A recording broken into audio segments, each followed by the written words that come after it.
Hey y'all, it's Tiffy and welcome back to my channel and my journey. So today's video is going to be a new type of video to my channel. I'm going to be doing a reflection over the past decade of my life and also kind of sharing with you all some goals I have for the next decade of my life.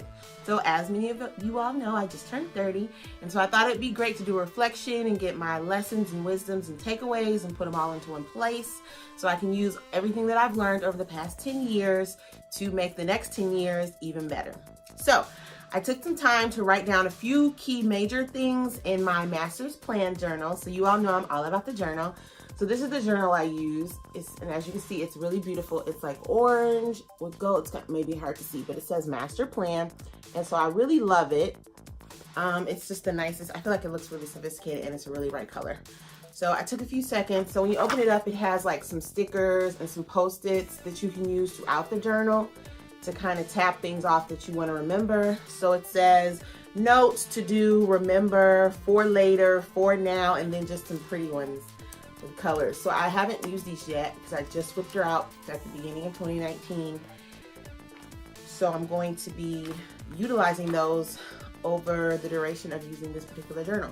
So I did take some preliminary notes here, and I'm going to kind of wing the 20s and just think of things as they come off the top of my head. But I did write down my goals for the 30s, and so I'll start with the 20s. So things I learned over my 20s. I kind of wanted to separate it out from early, mid, and late. So in my early 20s, I don't know what I knew or learned. I don't really remember my early 20s outside of going to college. So going to college was a wonderful experience. And so I did start college directly when I was 18. You know how a lot of people normally do it. And so that whole thing was just a great experience of like meeting new friends and trying new things. And it was funny because this college that I went to was we were kind of like, my group of friends was kind of like a melting pot. And so there was like literally somebody, a representative from, let's just say, every continent in the world, right? In my little group of friends. And so we had a lot of fun and we learned a lot of things together. And I'm trying to think if I have like a major takeaway from my 20s, early 20s. And I'd probably say, do not get the credit card. They probably are all going to be financial, since you know I'm on a financial journey now. So for your early 20s, if you're in your early 20s and you're in college or you're just anywhere in general, do not accept the free pizza that comes with the credit card application, because that free pizza is not worth that darn credit card, okay? Because that credit card will stick with you, and probably that pizza will stick with you. I know the pizza stuck with me in a couple places. I like to get rid of it, but do not. Overall, the overall message is don't accept that pizza or that free meal or that free backpack or that free water bottle, because you don't need that credit card. Don't do it to yourself. So my mid-20s, after getting out of college, I remember I had like 3 jobs at one time. It was great because I had a part-time job all throughout early, high school up and through college. And so my first ever job was at Michael's Arts and Crafts. So I'm very crafty. If you all need any ideas, I know that store like the back of my hand. I worked there for maybe like 4 years. And then after I left there, towards my end of college, I started working at CVS Pharmacy. And so if you need anything from CVS, I can tell you where to go get and what to go get there too. But even after graduating and getting my first job, I didn't quit CVS. At that time in my life, I didn't have anything else to worry about, except myself. So I literally went job hunting for my first real job, which I was able to get shortly after graduating. But I kept CVS. And then I also did taxes part-time too during the tax season. So literally during the tax season, I had like 3 jobs. And it was great because I had 3 checks. And 3 checks are always better than 1 check. Just so take your time. If you're in your early mid-20s, get like a bunch of jobs and make all that money, because it'll suit you and serve you well later. So I kept all those jobs, I would say probably until my mid to late 20s. And then I dropped off most of them and just kept the one main job that I have now. And then so that's my only takeaway for I would say like the mid-20s is get a bunch of jobs, try a bunch of stuff. And when you get your real job after college, don't quit your side hustle. And it's funny now because I look at like where I worked my part-time job after I got my real job, and I go back there. Like I go to Michael's all the time, go to CVS all the time, and I see people there working there who also have real jobs, like real jobs too. And they're doing the same thing that I was doing. I was like, that's great, because 2 checks, 3 checks, 4 checks are better than 1 check. So definitely get a side hustle or 2 even after you have your main job, because it's always better to have more emergency fund money, more spending money, more saving money, more investing money. And it's great to be able to just make your own decisions because you have more money to do it. It makes it easier to make your own decisions. So that's it for my early and late 20s. And then my early and middle 20s. My late 20s, where I just left. Ooh, I really need to get a tissue. This is so sad, but it's okay. It'll be okay. My late 20s, my takeaway from my late 20s is like, I feel like your late 20s is where a lot of people really start thinking about, oh crap, you know, I'm almost 30, I need to get it together. Whatever that means for you, I don't know. For me, get it together was, I should probably buy a house. I should probably be investing in retirement. I should probably be like, say, I should have a whole bunch of money in the bank. That was what I was thinking in my late 20s.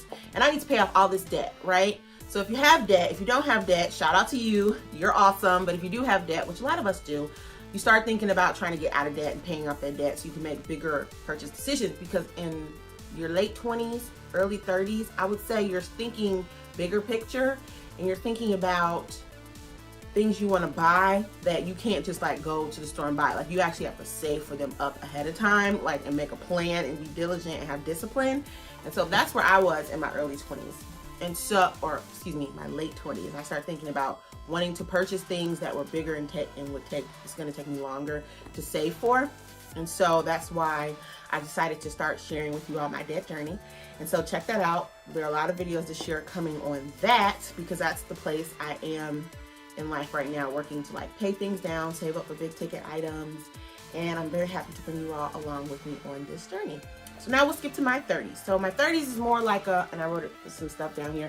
It's more like projection for the future and what I would like to accomplish going forward over the next 10 years. And the first thing at the top of the list is I would like $1 million. And everybody says, oh, I want $1 million. But no, I don't want anybody to hand me $1 million. I don't want anybody to throw me $1 million. I mean, it would be nice, but I would like to acquire the skills, the knowledge, the technical understanding, training, and the wisdom and business savvy to make and retain $1 million.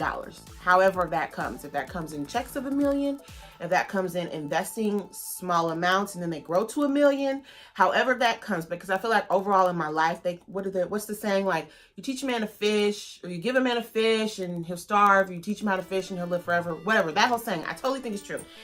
If I can figure out how to create $1 million and retain $1 million, invest $1 million, grow $1 million, I'll be a lot better off for the duration of my life than were someone to actually walk up to me and hand me $1 million, or for me to win the lotto. I feel like there's really a benefit in actually figuring out how to do that for yourself.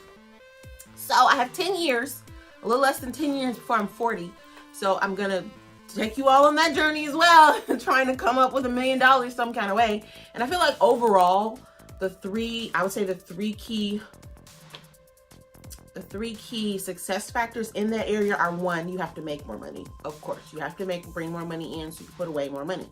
2, you have to eliminate all debt and try to eliminate your liabilities, anything that you have to pay for that's non-essential. So it could be credit cards or car notes or mortgages or things like that.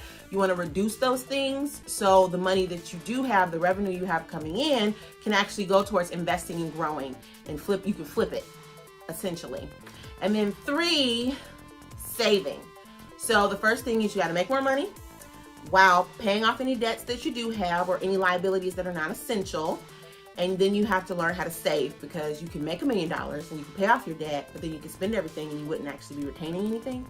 So that's also my goal for my 30s, is after I make more money and as I eliminate my debt, I would like to retain the money that I'm actually bringing in. So that is something that I feel like is hard for a lot of people. It's genuinely hard for a lot of people who are not naturally a saver. I am not naturally a saver at all whatsoever. It's never been. It's not innately in me. So I have to force myself to put money away and keep it and just know it's there and not use it for something. So I feel like as I'm getting older, that's becoming a little easier because I'm like, darn, I want to have some money that I'm not needing to use immediately for something, but it's just there for a rainy day. I'm going to do a whole nother video on that one, so stay tuned for that one. But that's the first thing on my list for my 30s. I would like to put $1 million away towards my retirement, and that can be through any of the different vessels. That can be through investments, that can be through cash, that can be through assets, all of those things. So number 2 is I would like to buy a home. I don't know if I want a condo or if I want a house. I don't want to cut grass. Really don't want to cut grass, but I'm going back and forth. We'll see what happens with that. I also want to buy a car. I have a car, perfectly fine car. So this car thing is like way, way down the line. But I've always wanted a Range Rover. And Range Rovers are very expensive. And if I had the cash to buy a Range Rover, I probably, to be honest with you, would not actually spend all that money on a Range Rover. So the car that I'm looking for that I feel is like a happy medium is a Wrangler. I really love the Wrangler. Although Jeep has some problems. I think it's beautiful. And so I think I'm going to, before the age of 40, I would like to own a Wrangler, like one with the big old huge wheels, like in the 4 doors, and it just be black and beautiful. I just think they're beautiful. Every time I see them, I'm like, you can fit a lot of people in there. So if you have a Wrangler, tell me how you like it, because if it's a really terrible time, maybe I want to rethink that. And I don't actually know anybody personally that has one. So if you do have a Wrangler, please let me know how you're enjoying it. Number 3 on my, well, that was number 1 and number 2 and number 3. Number 4 is travel the world. I want to see like the entire world, and I want to go to like Brazil, to Thailand. I've never been to Hawaii. I would like to go spend some time in Europe. I would like to go to Australia. I would like to go to Bora Bora because it is beautiful. Dubai sounds like a fun time, and Egypt, of course. I would also like to go to, maybe make a quick trip to India. That'd be nice. Head on up to Toronto, visit some friends there. And I think that all of that is achievable as long as I save a little bit over time and maybe try to hit like one of those major countries each year. That's totally achievable if it's important enough and you actually like save and put the money away a little bit at a time ahead of time. So those are my goals, and I'm definitely going to bring you all with me on my travel adventures. So that was the first 4. And then number 5 is start a business.